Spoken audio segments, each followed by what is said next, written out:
News.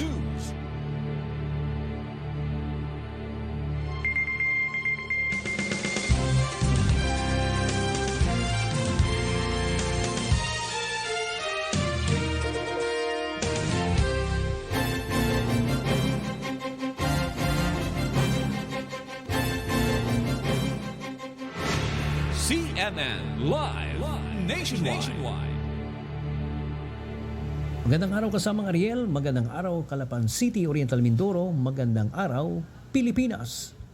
Sinalubong ng mga kawani ng Marinduque Provincial Tourism and Cultural Office kasama ang Philippine Ports Authority at Coast Guard Station Marinduque ang unang pangkat ng mga Australianong dayuhan lulan ng cruise ship na Coral Geographer Expedition sa Port of Kawit sa bayan ng Buwak upang bisitahin ang mga makasaysayan at magagandang lugar sa Marinduque kahapon, Disyembre 18. Pinangunahan ni Tourism Officer Jose Rino Labay na kumatawan kay Governor Melesio Go ang pagsalubong sa 82 turista kung saan ang nasabing barko ay nagmula pa sa Masbate na siyang pinagmulan nito at patuloy na maglalayag pa sa iba't ibang panig ng bansa.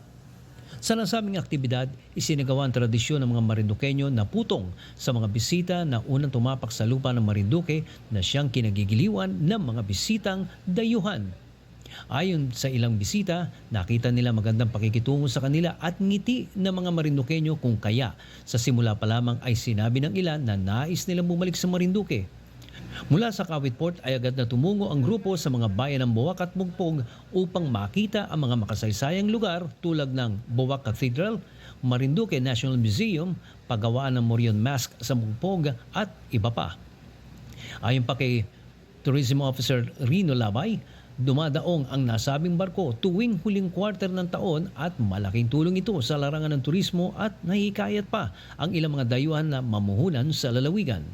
Samantala, nakatakda rin dumating sa darating na linggo, Disyembre 21, ang ikalawang pangkat ng mga Australiano na nasa mahigit 100 sakay pa rin ng nasabing cruise ship upang maranasan ang mayamang kultura at tradisyon ng Marinduque. At yan kasama ng Ariel ang pinakahuling ulat sa oras na ito. Ako si Dennis Debreo ng CMN 104.1 Spirit FM Calapan City, nagulat na live para sa CMN Pilipinas. CNN Live Nationwide.